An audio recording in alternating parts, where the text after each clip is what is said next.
Hello, everyone. Good morning, good afternoon, or good evening, wherever you are.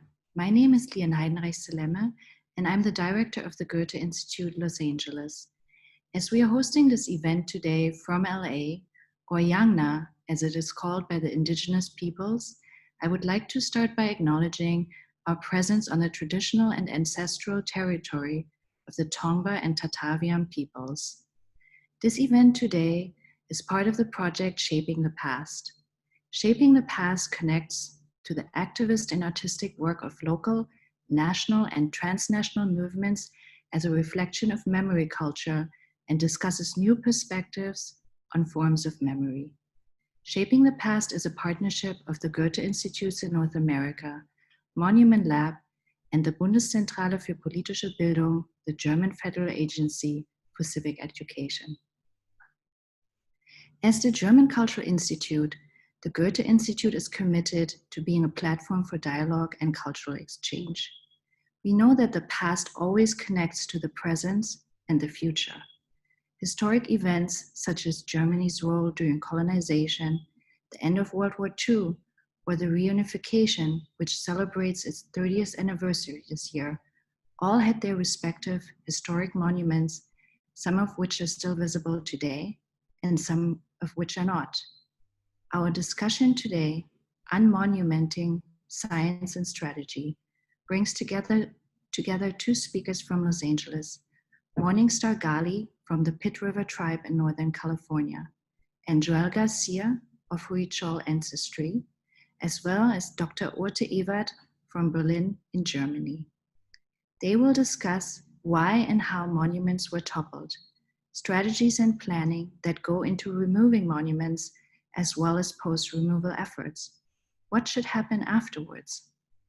The event is part of the event series in LA entitled Yaangna Beyond LA, Indigenous Frameworks. The series was curated by Joel Garcia, who's also speaker moderator of our discussion today. Joel is an artist, arts administrator, and cultural organizer with more than 20 years of experience working transnationally and focusing on community-centered strategies. His approach is rooted in indigenous-based forms of dialoguing and non-hierarchical decision-making that uplifts non-institutional expertise. Joel uses art and organizing to raise awareness of issues facing underserved communities, inner-city youth, and other targeted populations. He's the co-founder of Mestley Projects, an indigenous-based arts and culture collaborative centering indigeneity into the creative practice of LA by using arts-based strategies to advocate for and organize to highlight issues impacting Native artists and youth.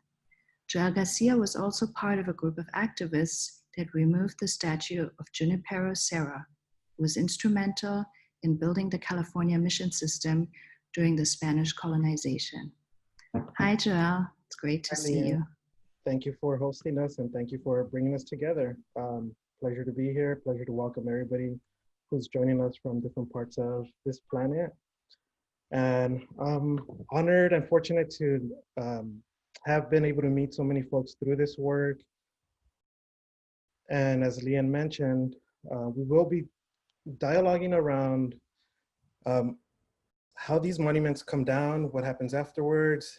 And I wanted to share how I've come across these two marvelous folks. Dr. Urte Evert, I met last year while we went to, a group of us, fellows from Monument Lab, went to Berlin to go and learn from various efforts out there around memory and civic art, public space, and how German folks have reconciled with some of these, histories attached to these monuments. And one of the things that struck me when I met Dr. Evert, we went to the Zitadelle Museum just on the outsides of Berlin, was when we walked into her space, we walked into this gallery, there was this, it took your breath away. Like everybody just kind of held their breath as we walked in, and you were, I don't know what's the word, just kind of, there was an avalanche of white marble. And everybody was just in awe. But it was Dr. Orta is kind of like, she walked into the room very calmly and said like, oh, you can touch them. These things don't have any more meaning. And it wasn't that demystifying of these monuments that it relaxed everybody. Everybody just sighed and just ran around the place like little kids touching everything. And I think there was a lot of power in that. Morning Star, I've known for a while now as well. And her work and my work are very similar. It's very much rooted in work with youth and uplifting their voices so that they also have decision-making and power. Morning Star, along with that, has also been instrumental in building coalitions to take on some of this work up and down California. And that's where our work has kind of overlapped with one another. And it's beautiful to see when these strategies to remove these harmful objects from our communities are done through an approach that is very much more ceremonial than a protest and a political act. And I think that gives us so much more power to the after moment, right? Like, how do we do this handover to folks like Orta who can steward and take care of these objects in a way that do not create any more harm? And that's where the conversation for today will be. And so I'm gonna ask each of them to, just share a little bit about themselves. So Dr. Orta, if you can tell us a little bit about your work and where you're at the moment, and then we'll segue into Morning Star. Thank you both.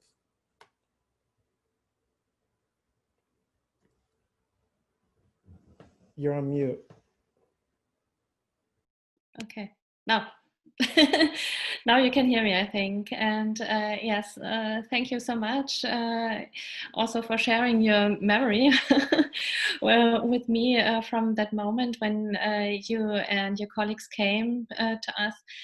It was really great for me to see you there, because in our museum, yes, it's right, you can see like a holy hall with all those statues. I have brought a picture to show how those statues are in that museum shown, and it's always like you come in and you have that awe moment, because it's meant to be so. I don't know if you can see the pictures, but you just have to imagine that there are very tall rooms, and all those now you can see them, those monuments that were made to show the Prussian power. And our Kaiser Wilhelm wanted to show, yes, I have such a power to give my people all those statues inside Berlin called Tiergarten. And then you come nearer and you can see they are, for example, some are destroyed, and most of them are no longer on the pedestals. And that is our concept, to show they were meant to honor the emperor and all the kingdom of Prussia, and now they are put down literally from the pedestal, and you can have eye contact, but you can also touch it. And so we have that word in German, begreifen. That means you can touch it and you also understand what you are touching. And I think that's working, not just for children and not just for adults who want to act like children, but it's really working inside your brain, and you can touch the history, you can touch the wounds of history, for example, like these ones which were destroyed during the Second World War. But after the Second World War, they had to be removed from the outspace, because the Allies didn't want in the public space anymore, because they said, okay, there is a line between the Prussian militarism and the Nazis. And we don't want them to be destroyed, but you have to remove them. And after a couple of time, they were digged in the ground, not to make them vanish, so that they can't be destroyed anymore. And in the 1970s, they were removed from the ground and brought to the Citadel, where I work now. It's kind of a fortress.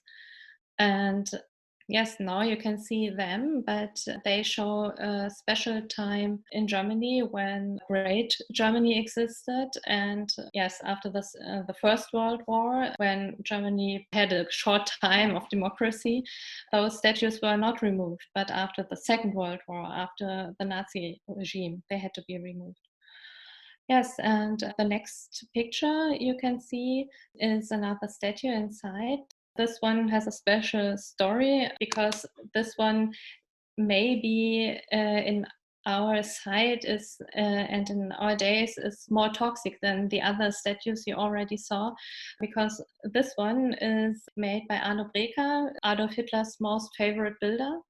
And Adolf Hitler himself put this model of a statue for an athlete for Olympia Stadium. It was just a model, but Adolf Hitler liked it so much that he made it a gift to his Minister for Sports. And during 1945, it vanished, and early 1950s, it was seen again near to the British barracks in Berlin.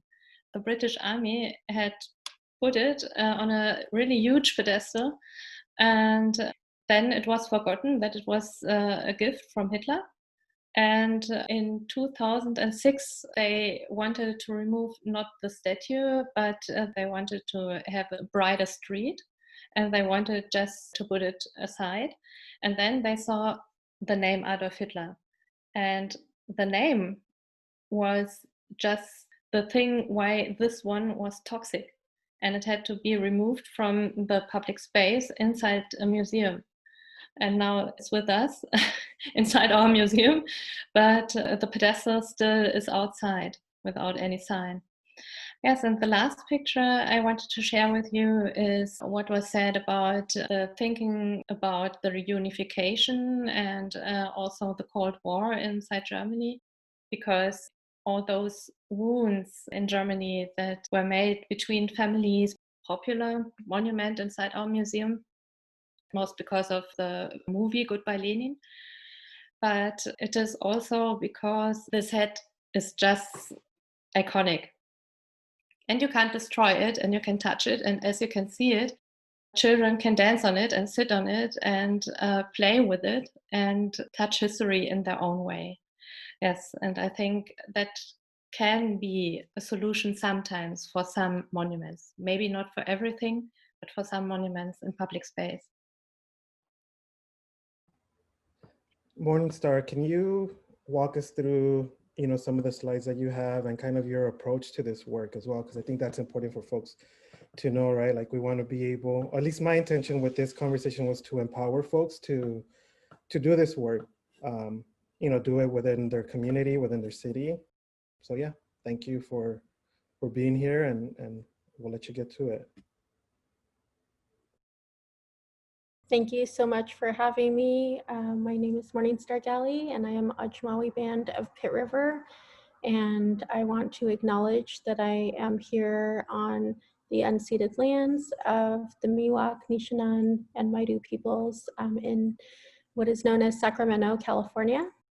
And so if we can go through the slides, I'll just acknowledge and recognize that this was a community effort. This was an effort with the intention of healing our communities. And so this is a photo from this past June where the Sarah statue was removed from, I apologize, this is the Sutter statue that was removed out of the front of Sutter Hospital. And so within a 2-week period, we were able to have 3 statues that were removed. And so we had the events that were coined as De Sutter, De Sarah, and to De Columbus, Sacramento. And so this was, again, an opportunity for solidarity building after the George Floyd actions that were taking place. Part of my volunteer work is with the Anti-Police Terror Project in Sacramento, and I co-lead the Healing Justice Committee, which serves families that have been impacted by police violence and police terrorism. And so through the Healing Justice Committee, we recognize that there was a need to create spaces and altars for people to be able to express themselves through art, and to be able to have our traditional medicines at, and really just, again, under that opportunity for healing for our peoples, and that we're not there to direct or to community police anyone's rage and anger and grief, but that we were creating these opportunities for them to be able to come together within our larger community spaces and to reclaim our larger community spaces. And so within the Anti-Police Terror Project, we were able to host this DSARA event in D-Sutter and D-Columbus. And through that, the following day, that's across the street from us in that photo, you can see that is Sutter's Fort. And at Sutter's Fort is where Indigenous peoples of this area were held, and what Sutter did to the local Native peoples here in terms of incarceration and enslavement through chattel slavery. He would bind them and make them eat out of pig troughs, and he is known to have assault, like he had sexually assaulted young girls at the ages of 11 and 12 years old, and participated in the mass burnings and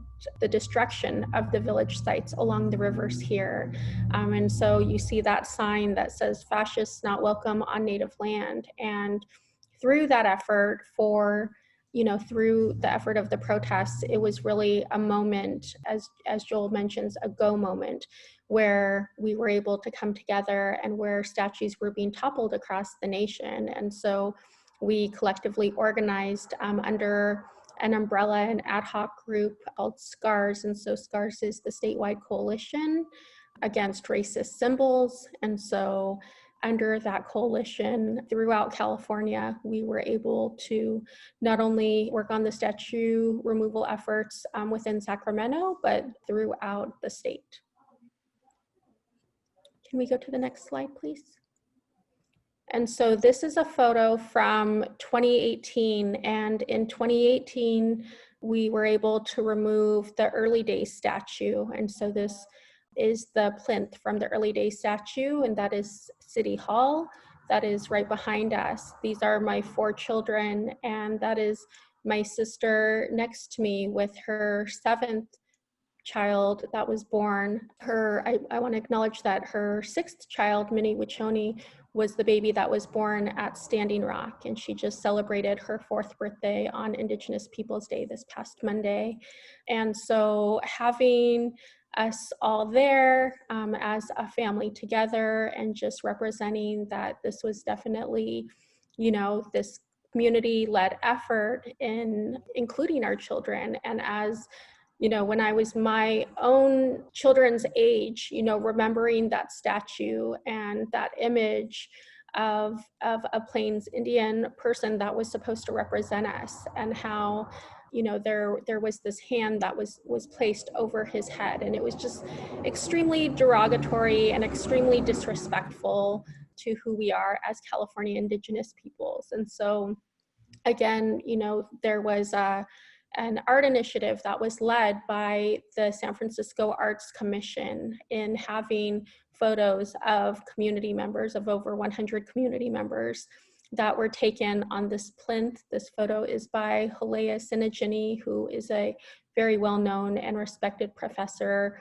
and at UC Davis, but I've known her my entire life and have a lot of respect for Halea. And so it was just very special for her to be able to photograph our family in this way. And then the photos there was a photo exhibit at San Francisco Airport and throughout the city on public transportation. There were images that were projected on the top of the San Francisco Library in terms of providing visibility of who we are as California Native peoples, because every day is very much a fight for visibility and a fight against the erasure of who we are. If we can go to the next one. And so that was after Sutter was removed, and they had removed that plaque and that statue block shortly after this was taken. But again, you know, just a representation of us being able to reclaim who we are, reclaim our history, to stand in the truth-telling and the healing process for ourselves as California Indigenous peoples. And so just the representation of that. And again, you know, to just say that this was, you know, I think that in the media, it gets easily misconstrued. There was just a statue that was removed this past Monday on Indigenous Peoples Day at Mission San Rafael, and there were a number of charges. There were a number of people that were arrested on that day. And so 2 out of the 3 statues that we removed back in June and early July were through, you know, working alongside and partnering and having that communication with state parks and being able to, you know, find our allies where we are able to within city governance, but also the community efforts of saying, well, if you aren't going to remove them, then we will take it upon ourselves for this to happen.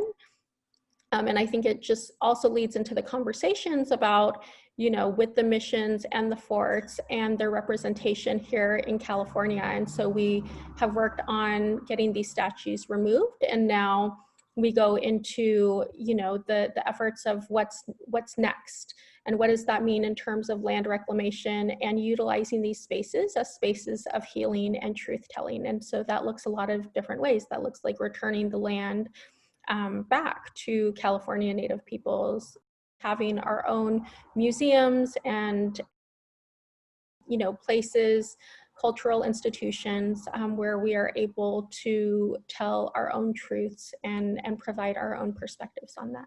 So thank you. Wonderful, thank you, Morningstar and Urte. That was a great overview to your work. And I'm trying to figure out, like, okay, where do we go from here? But I think that seeing those photos and seeing the children there, I think is really important, because much of what gets portrayed in the media around these removals, they're portrayed as like these violent acts, right? Especially the topplings. Here in Los Angeles, when the Sarah statue was removed, it was a cathartic event for folks to have that release and be able to, you know, cry and yell. And, you know, we started off that morning with a circle, a small ceremony setting the intention for the day. This is what we hope to accomplish, and this is what we hope comes afterwards.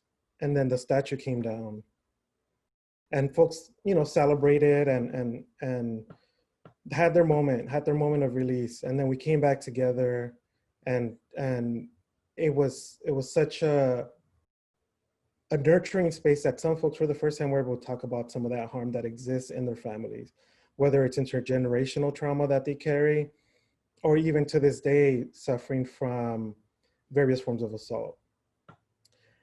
And it was in that bringing people together from different backgrounds to say, like, in this moment moving forward, we're accountable to one another.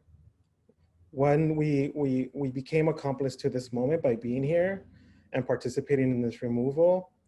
And then now moving forward in the city is like we're connected to one another. That tether from a Black person to an Armenian person who was there, from a white person that was there to, you know, a Tonga relative, like those connections move forward in a way that you can't do otherwise by bringing people together for, you know, some other political act. You could be at a protest, but are you able to build that type of bond together with folks? Probably not. And so Morningstar, like my question to you is, like, we talk about that goal moment, right? As in many ways, community organizers or just cultural workers, period, recognizing the urgency, and then also seizing that moment. Okay, this feels right. We've built momentum, and we have been able to, one, do our research around what this monument is so that we can have that counter narrative ready to go, right? You also have been very instrumental in controlling that narrative of being able to make sure that the truth behind these monuments come forward in a way that folks who are struggling with this might be able to accept it, right? Maybe not understand it, but accept it. So if you can, kind of give us some little bit of insight into how you've done your work, I think that'd be very beneficial for folks on that are joining us. Sure. I think that it's really important to acknowledge that although, we organized and led these efforts for the statues to be removed, that this was very much, a long time community process. And so for the past 30, 40 years, the community members of Sacramento, the local tribal peoples, were against, these statues and what they represented. And their voices were not being heard at that time. And so we collectively, created these events so that they would have a voice. And we brought in, we were intentional about bringing in young people and, and having those youth voices and having the youth, provide their accounts of what they experience within the public school system and the racism and these lies that they're still being taught within school about, who these, so-called settlers and colonizers, like what they represent and what's still being taught in the schools. So we had their voices, we had the voices of a number of elders that spoke to their experiences of being taken to boarding schools and their stories that they can share of their ancestors and how they've survived this onslaught from, from these setter and so, with the statue of Columbus being placed in the state capitol rotunda for, the state capitol here in California, and the significance of that and how, Columbus never put foot here on our shores. And so why is there such a prominent statue of him? And why isn't there a statue of local Miwok peoples and, their history of resistance to all that they have endured? And so we brought up those conversations and brought up those points and, and so on some ends they said, okay, the statue's being removed as a public safety issue. There was, joint legislation that was passed for the Columbus statue to be removed.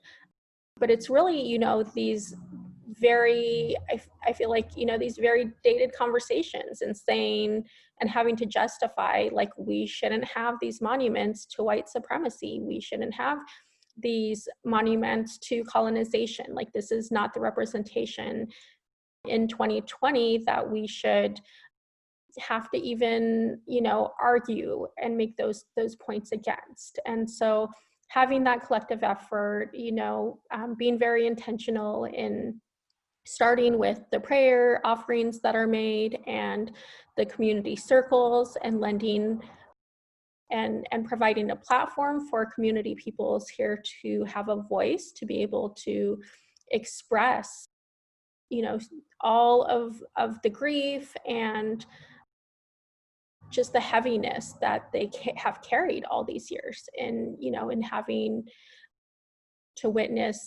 be witness to the statues and that representation. And we've really been able to shift that narrative in conversations with state parks. That state parks, just this past Saturday, we had a Truth and History workshop at Sutter's Fort. And so we had state parks representatives that were there and that showed up and talked about the shifts that they have made this past summer in terms of,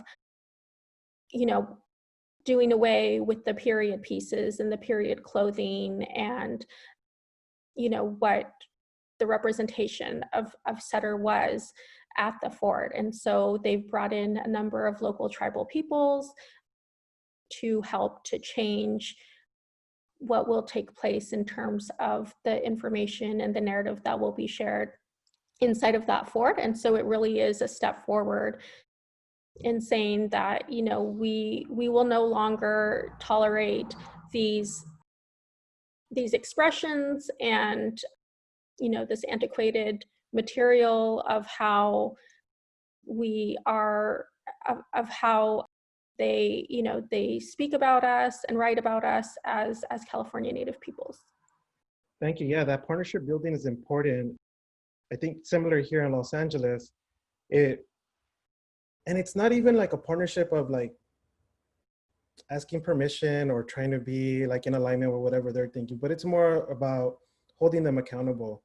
And I think it's that, right? Like you have to have them involved in some regard, either for the sake of knowing what's going on, again, not for permission, but to push them to support, like, this is the work that needs to happen. And it's okay to say, like, we don't know how to do this. We don't know how to do this. We're learning.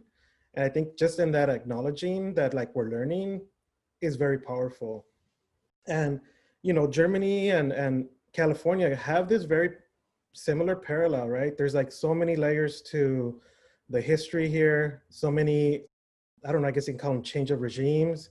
We had like, here in California, you have the Spanish invasion, then the Mexican occupation, then the Western expansion, and then this colonial project of the US.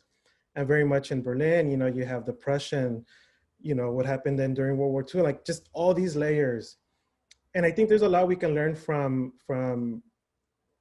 because now we have all these objects sitting in warehouses, these relics that folks are trying to figure out what to do with. What do we do with them? Where do we place them?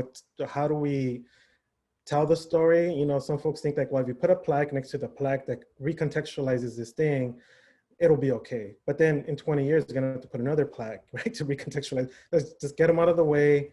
And, my question to Urte is like, for the folks who don't know what the Citadel is, like give us a quick overview of what the Citadel is. And then besides the room that you showed, you have these other rooms too that have all these different things in there. The one crazy thing that I remember too, leaving the Citadel, was they were cutting down this tree that was dead, right? And at some point they had to stop because there was, bullets, like the old school bullets, the balls, the little stuck in the tree, and they couldn't cut anymore because they had to like cut around it. So this place has a lot of history in itself. And one thing that we've seen from the photos that Morning Star shared, and some of the work here that's happened, is the reclaiming of space, the reclaiming of those, not just the pedestals where the statues sat, but the entire area itself. And the Citadel, in a sense, has done the same thing, right? You can tell us. We occupied that fortress. The Citadel is kind of a castle, not medieval, but later, but it has a shape like a castle. If you come there, you see it, and you see the tall tower that is medieval, but the rest of it is from the 16th century. During the same time, I think, of the Conquista. So it's maybe the same time you want to remove in your public space. But the history of the Citadel was always a military one. And during the Second World War, it was a laboratorium for gas, for combat gas, from the German Wehrmacht, the German army. And they were testing that gas to use it during the war. It wasn't for the concentration camps to kill people, but still it was to kill people, but kill soldiers on the fields. And after 1945, the British army took over. The first army that took over was the Soviet army, but they gave it after the separation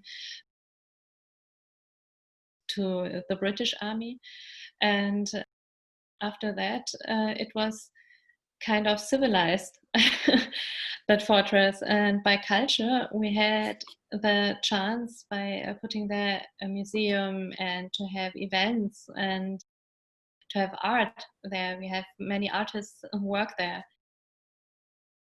We had this chance to maybe to heal the place a bit by doing culture over there. And I think the exhibition unveiled with all those monuments and statues is really an example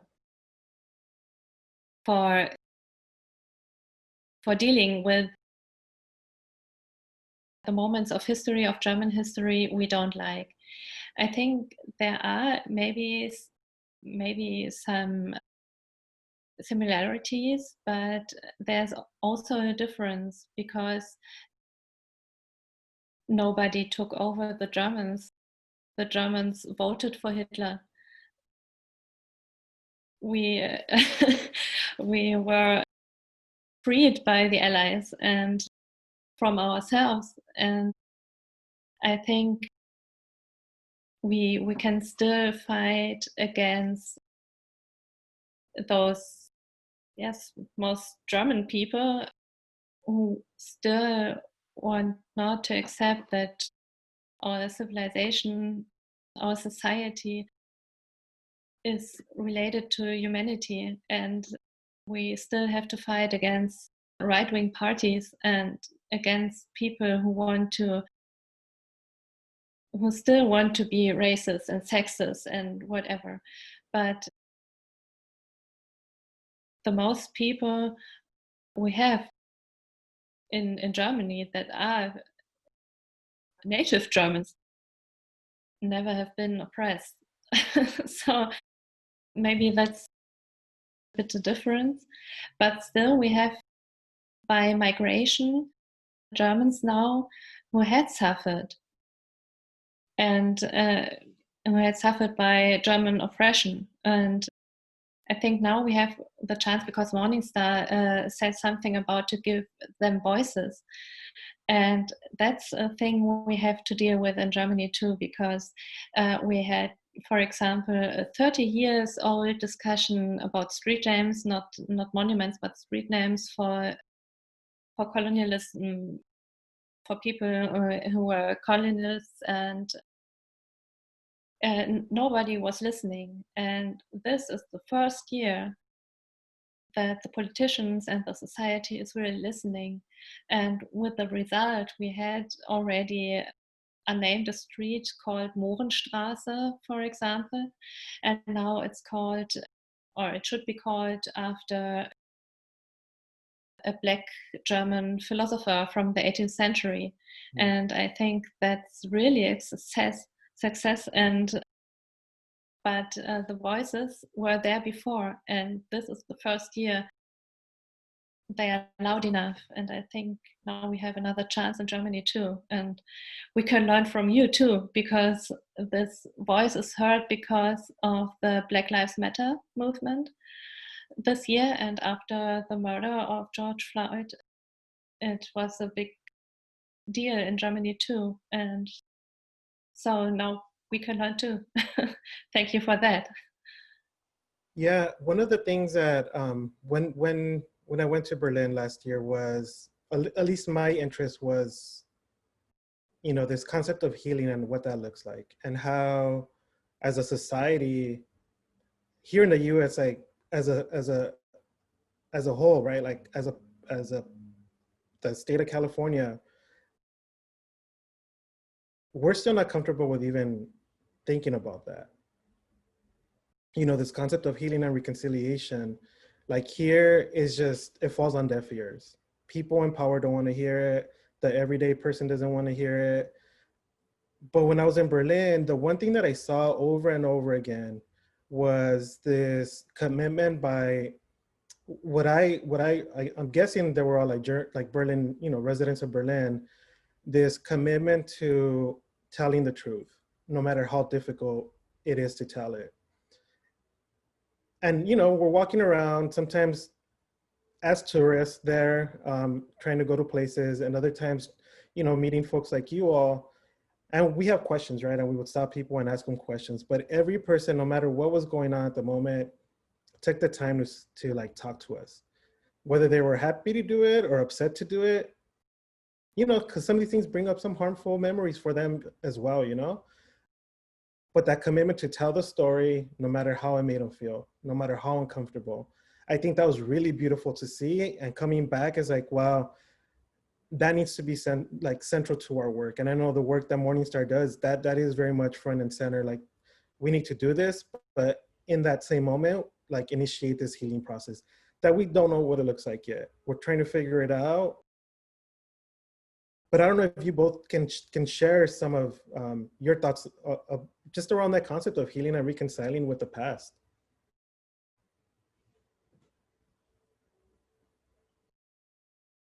Yes, I think it would be wonderful to hear some thoughts about the past, for example, by having other monuments, new monuments, and memorials, of course. And yes, we had the chance in Germany to deal with our history more honestly. We lost 2 world wars.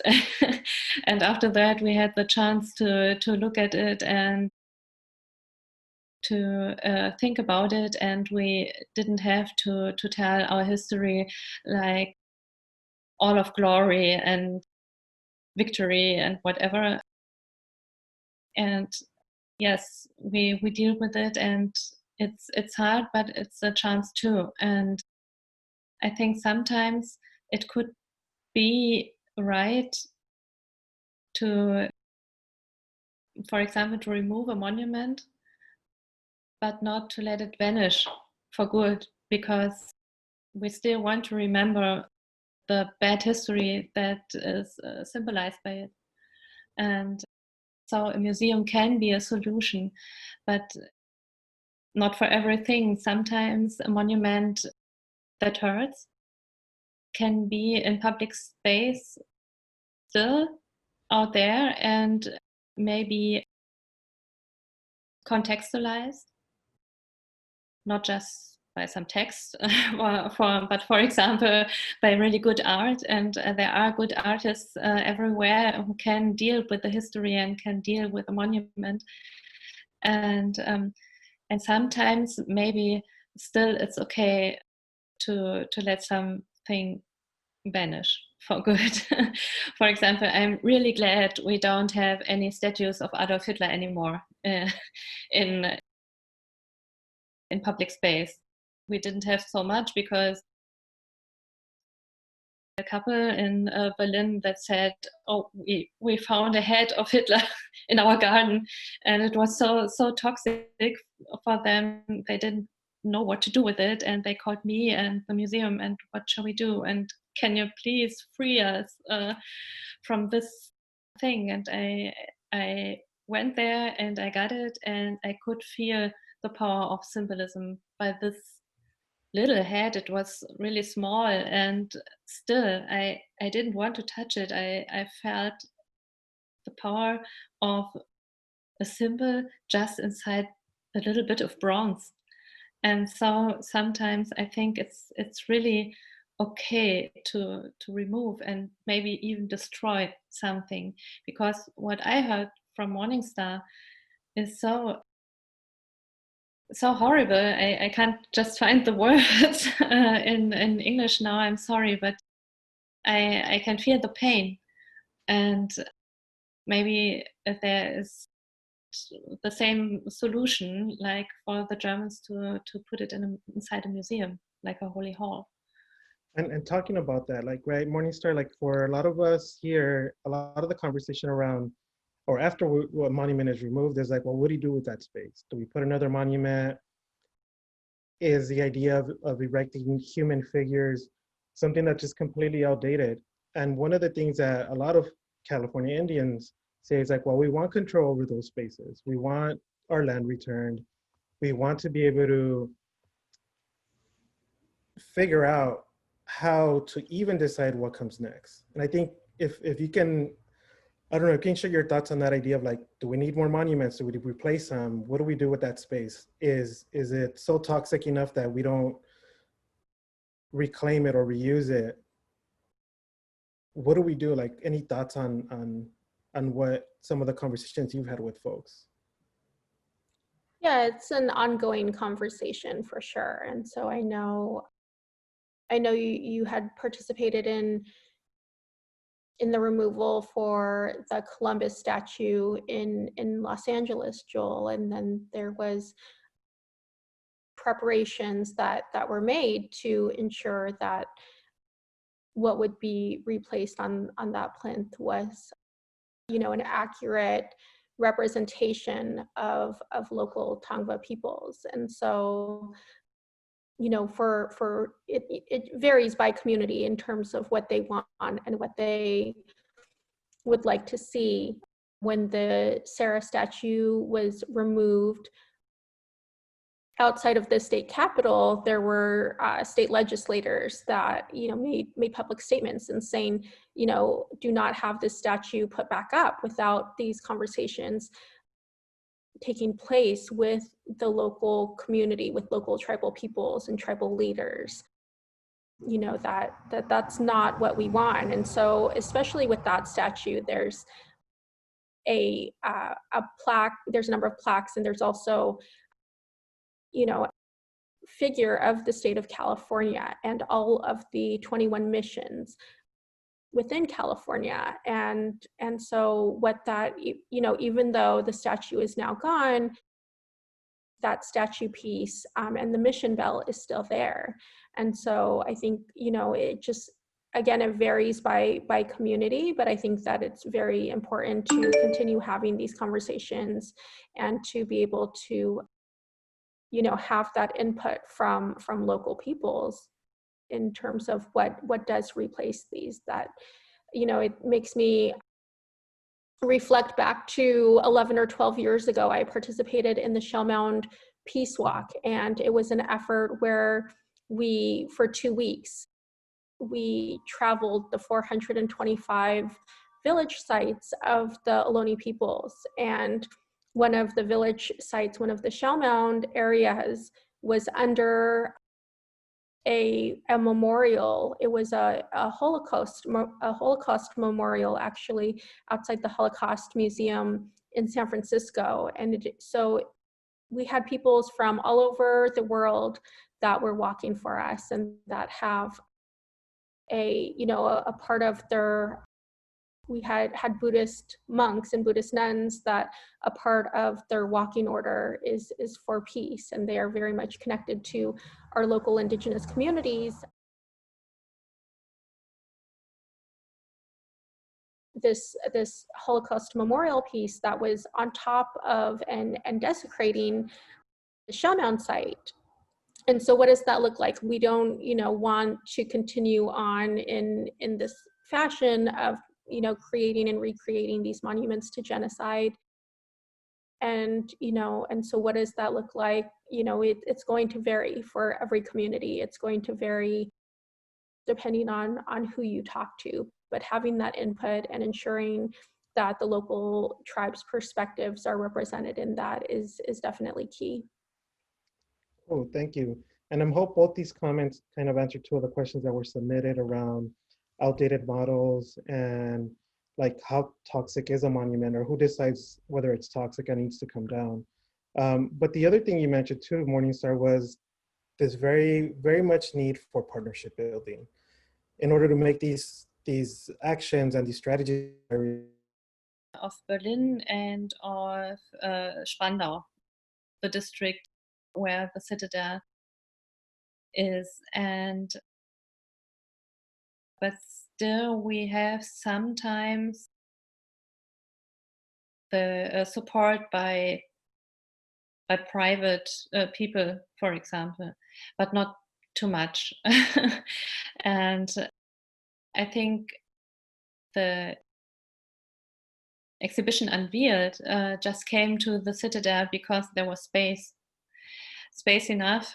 And for that exhibition, there was a money support by the European Union. And that was enough money not just to put all those statues there. For example, the Lenin head is really, really heavy, 3,500 kilograms. And yes, and to transport them took a lot of money, and to make the room and to pay the architectures to make those great rooms for the statues took money too. But that is really special. All the exhibitions we are doing now, or the events we are doing now inside that exhibition, is just paid by Berlin and the Berlin people. Yeah. So on our end, we have to hold our city officials accountable to this work. And you know, one interesting thing, you know, the night before we went to the Citadel, there was a concert there, right? Because you all host concerts. And the funny thing was that my friend's band had just performed the Mighty Mighty Boss Tones. So I took a quick photo of the poster and sent it to him. So it's this idea of reclaiming space and building opportunities to heal, even when we don't know what that looks like. But just being, you know, brave enough to start that process. You know, and I think part of this conversation is really about that. Like, how do we begin? Where do we begin, right? What spaces exist for us currently to be able to do that work? The Citadel, in a sense, does that, right? Because there's just so much that you can't avoid to talk about, and you have to just kind of sit with it and I don't know, just reflect. But for those folks here in California, yes, we do this work like within our communities. And that's great, that's so much needed. But I think the one part that is truly, truly important is to have, I wouldn't necessarily say that like financial support, although that's great, but just the buy-in from like our governments to say like, yes, we need to do this. We need to move beyond these notions of what we think California is, or what we think Los Angeles is, or Sacramento is as a city, and start to think about what we are as a people.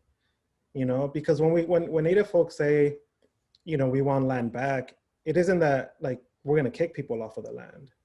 But I think because we know this land so well, like folks have lived here for thousands and thousands of years, there's a certain, you know, you talk about the toxicity that this Hitler had, right?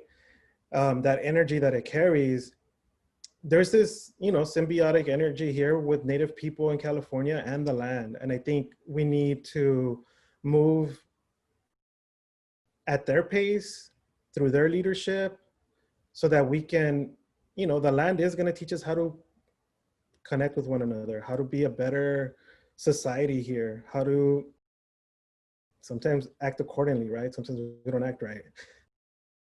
And I think this conversation, you know, I wish we could have more time to just go deeper into these conversations, but I think, or I know that just by having this, it's going to spark conversations around, you know, there's more opportunities to build with you all, whether through the Goethe-Institut, through the efforts of Monument Lab. So I really want to thank you both for the time, for the energy, for the thoughts, for the care. You know, this is care. This is how we take care of one another, is by being able to create these spaces to have this dialogue without the fear of walking away hurt, but walking away like, you know, being nurtured. So I thank you both, and I thank everybody who joined us from wherever you joined us. And my gratitude to the Goethe-Institut here in Los Angeles and in DC, and to our partners, Monument Lab and the German Federal Agency for Civic Education. Yes, I got it right. Thank you. Have a good one, everybody. We'll post this video of this conversation on the Goethe-Institut's website, and we'll share it out. Have a good one and take care.